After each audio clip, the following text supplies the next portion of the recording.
The Last of Us Flawversol review is coming soon, exclusively to the new Flawversol channel. Subscribe now. Alright, I'm going to dive right into this. So first off, The Last of Us kicked off with a 1968 introduction to the fungus and ants, and I really struggled for an understanding of why they did something from 1968. Now, if you're a zombie fan, you'll remember that George Romero did something very similar. They had the TV and the news anchors in Night of the Living Dead, but Dawn of the Dead is where they had the experts come on. I'm almost positive, correct me if I'm wrong, 1968 is actually when Night of the Living Dead aired. So I felt like that was a slick homage to Night of the Living Dead, but the scene where they're discussing it was very reminiscent of the same thing they did for Dawn of the Living Dead. The people it kills get up and kill. And it basically explains it for new fans, what's going on with that fungus. The theme kicks in and I was loving it. The theme and the visuals,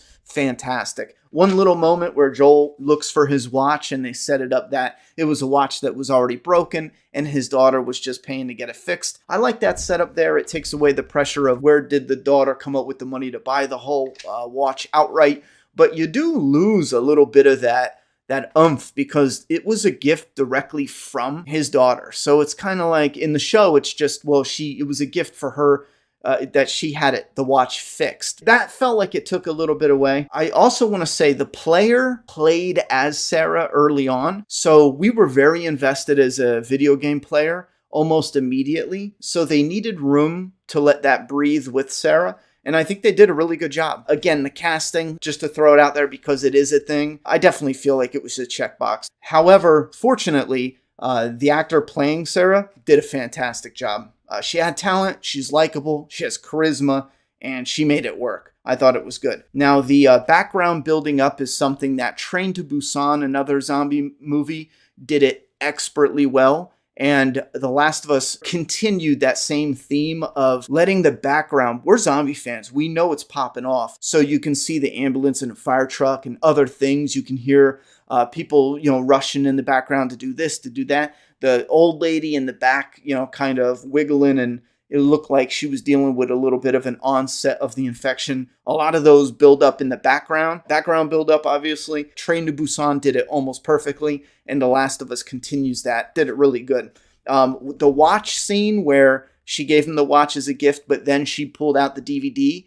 As a video game fan, I love that one moment because Joel and Ellie would point out posters for movies, and it was a little bit of a dialogue. So that was definitely something that was neat, adding on to what they had. The Adlers, the neighbors, was a nice setup. In the game, it was just mentioned, I saw them earlier, but again, you need to build up and build on to what they're doing. If you hadn't noticed, there's becoming a bigger trend, and we're probably going to see this a lot more, and I can guarantee within the next 5 years, it's going to be almost overbearing. They're cutting out gun violence. Now, in articles, they just said they want to cut out violence and only show what's essential, but if you look at everything in this episode that was cut out, had to do with guns. They weren't smuggling guns. Oh no, bad guns. They were smuggling a battery. Now, lucky for them, they kind of warped it into the plot, but it does kind of take away. It fits the plot and what the characters want to do script-wise. Oh, we got to get to Tommy. Oh, we need this battery to get to Tommy. But the characters starting out, when they're smugglers and they're smuggling this whole stash of guns, they're legit. These motherfuckers aren't playing. You know that they're smugglers and they're big and known in the community. They're not doing no small shit. So because they take the guns out and it's just a battery, it fits the plot, but it does kind of take away some of that oomph of them being, some big time smugglers with a reputation. The Tess being a badass where she just claps Robert in the head, like showing them in this really dark and gritty world, that was kind of cut. Even shooting the neighbor when the neighbor turned into a zombie, he hits her with a wrench. They do show violence, and again, here's perfect example. You need to shoot Sarah because that's essential for this to happen. So that shooting, that essential gun violence is in the episode. But the neighbor running, that's not essential. Let's just club her with a wrench. So there's this really tarded idea of let's limit the gun violence because guns are bad. Now, the reason I mention that is because, mark my words, in 5 years, it's going to be overbearing. We're going to see like John Wick 7 and, his guns are going to malfunction, stabbing everyone with pencils like a stupid bitch. Moving on, the car ride did it just like the game. I loved it. There was a couple little small scenes where the dialogue was different, the oomph was different, and it didn't really sit well with me, but I still enjoyed it. The plane crashing was really cool, but the tire taking out the car looked kind of stupid, but I let it slide because it's a really cool moment. Oh yeah, the army guy, when he aims the gun, and this is another thing where you start seeing, I'm sorry, but you start seeing politics bleed into it. You get a certain group of people that are writing this stuff, and they have a certain type of political view where they don't look necessarily so great at the military and cops and yada yada. So there's a really powerful line in the video game where the army guy's like, he gets this order, and he's like, sir, like, there's a kid, are you sure? And then he's like, fuck, man, I'm sorry. They cut that line. That line was powerful, and it showed you, like, kind of how fucked up this is turning into. The line's cut. I'm sorry, but I don't feel like that's cut for anything other than political. They want cops bad, army bad, fuck yourself, because they've been pounding it in our backsides for, years now, and I'm just sick of pretending like, maybe that's just a coincidence. Removing that one little line is stupid. Sarah dying was as powerful as in the game. I think the game, again, being the first time you see it, it's going to pack a greater punch, but it's definitely a powerful moment. But then we see Ellie, and my main takeaway getting to Ellie, the actor can act. She's definitely an actor. Miscast as Ellie.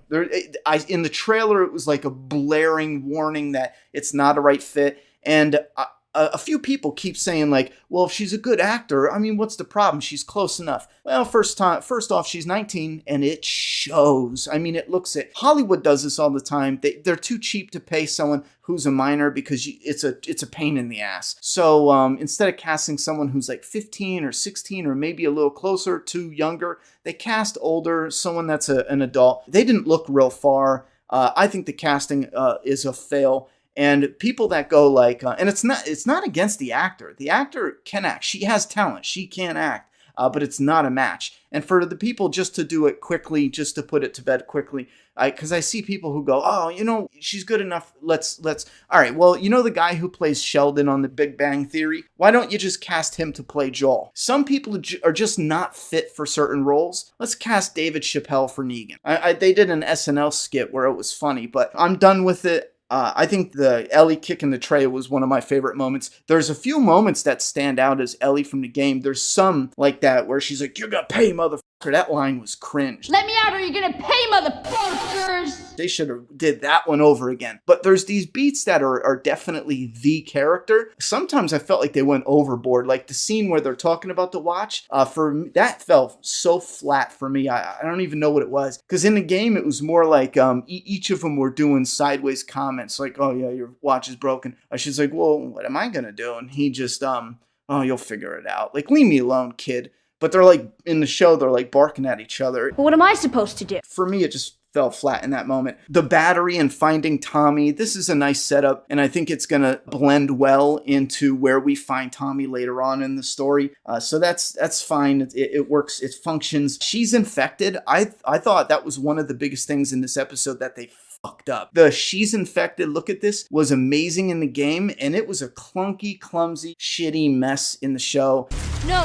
Ah! I'm not! It wasn't that bad, but compared to the game and compared to everything else, how they did high quality job, it felt like it was the end of the shooting day and they just wanted to get it done and over with. Look, she's infected. Okay, let's go. Cut. And we need to get to the next episode. And the final shot was gorgeous. We're already starting to see a sign of The Walking Dead in trouble. Did you see some of these beautiful contradictions where it is the world in ruins, but it's so gorgeous?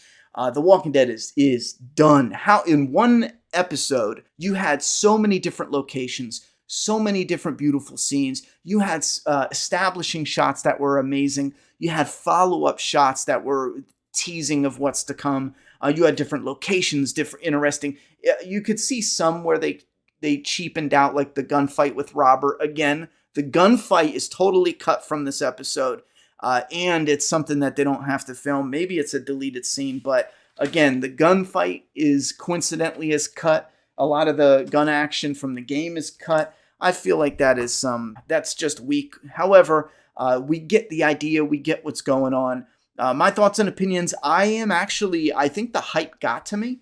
I thought this episode was really enjoyable. I enjoyed the shit out of it a lot. It's awesome watching your all-time favorite video game come to life, and it is high quality. At least it's not trash, you know what I'm saying? However, I'll be honest, when the credits rolled, I kind of sat back and was like, oh, that's it? I don't know. It just felt like I was going to get a bit more or be a little more like wowed. Yeah, I think I expected a 9 out of 10, fighting for a 10 out of 10. And this probably is a really solid 8.5 out of 10 for me. 8 out of 10. But there's just something about it. Tommy, the actor who's played Tommy, even though it's not, he looks like kind of, in the trailer, he looked like porno Tommy, like generic. He did really good. So the actor did a damn good job. I liked it. His interactions with Joel. Anyhow, so I also want to say Doomsday Kingdom, my comic, has moved to Etsy. If you're interested, go check it out on Etsy or doomsdaykingdom.com. But here's my thumbnail. Love this thumbnail, by the way. I give Scream, the original, mad respect. I just posted this Friday on my Flaw vs. Awe channel. I'll put a link down below. It is a highly polished rating and ranking for movies and TV shows. If you're interested in those, go ahead and subscribe. That channel is only Flaw vs. Awe reviews. And I'm not putting any more Flaw vs. Awe reviews on this channel or my Ronnie Hayes channel. They will only be on their own separate channel. I think the Joker, the Halloween, and the Scream are some of my best. The twitching after certifies the freshness of this kill.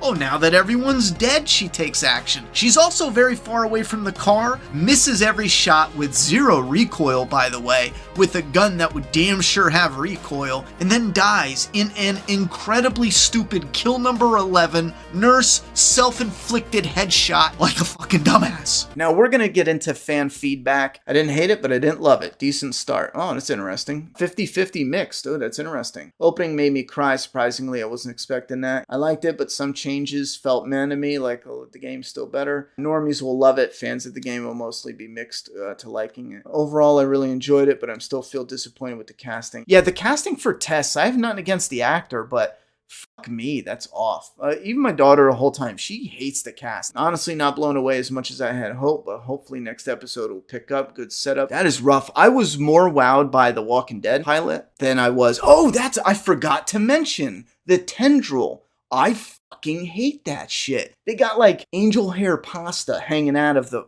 zombie's mouth. That's how they infect you now. Remember how everyone was like, why does Ellie's bite look so fucking weird? It's because it's not a bite anymore. It's the tendril shit. They didn't want to do spores. The spores are not all the time. The guy was like, yeah, well, we don't want to cover the actors' faces all the time because spores infect people. No, it's a fucking bite, just like zombie content. Or there's these rare areas where you have the spores that break out of the people that are on the wall. I'm still pissed they took out spores. It's such a cool fucking aspect. And that's another thing that I can't fucking stand with some of these people in Hollywood. They forget there's a coolness to certain things.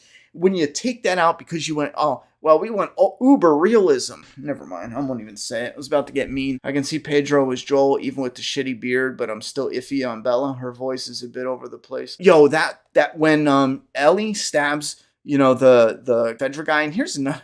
They have the scene with Joel getting to know the Fedra guy. You mean to fucking tell me the guy's gonna take the risk of Joel not diming him out? Back to when Ellie stabs the Fedra guy, though, the face she makes is weird. And the showrunner, one of the co-creators, said it's because Ellie's been activated by the violence. I don't even know what else to say to that other than it is not good. Agreed about the spores.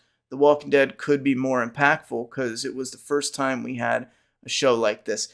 I agree totally. Absolutely. The Walking Dead was not just, it didn't just bring the zombie genre out of the rut it was in, but it gave that emotional punch that we were just itching for within the genre. Thoughts on Marlene? She stood out to me. Now, I'm pretty sure Marlene is the same voice actor that played Marlene in the game. I thought it was real stupid that this is the episode that Marlene was like, oh, I put you there. Like, I'm sorry, but that's a fail. Get the fuck out of here. But that's why I get frustrated when some fans go, oh, well, The Last of Us has to be different. We don't want a 1-for-1. I don't want a 1-for-1, sure, but I want 80-90% of it to be just like the game because I want a live action version of the game. I don't give a fuck. Matter of fact, I take it back. I don't care if it's 1-for-1 as long as it's awesome. I want a live action. If you're going to make a Last of Us, movie or show, but you're going to change everything, then go make a new fucking show. You know what I'm saying? Based on this one episode, casting for Ellie is perfect. Rolando, I couldn't disagree with you more. Sarah, really good. Joel and Tess casting is okay. I was feeling Joel and Sarah's father-daughter relationship. Yeah, they got a good build up there. At first, I was starting to think, like, what are we doing here? Because we see the getting ready for breakfast all the time. For a little bit, they started losing me because, come on. Of course, the daughter is the one that always has to tell the dad, oh, your shirt's inside out. Oh, dad, you're putting your cereal in your coffee. Oh, you're so silly. You know what I'm saying? Like, they do all this generic shit. So they started losing me. I'm like, all right, I'm choking on color by numbers storytelling here. And then they got out of it and it started to breathe a little. That's okay, Ronnie. You can make it up to me. How do you want it, pitchfork or machete? Lol. Put my name on the board, baby. Oh, man. I prefer a game of cat and mouse, but a little of The Last of Us would be nice too. I got that. It took me a second, but I got that. I get it. I'm on to you. That first episode was good. I mean, it did what it needed to set things up. Yeah, that's true. We have 68 that loved it, 27 that thought it was okay, and only 5% that hated it. But that's how it breaks down. I want to hear this one. Ready? Ronnie, you rock. All right. Next. So the town freaks the hell out over a 4-foot tall Danny DeVito looking motherfucker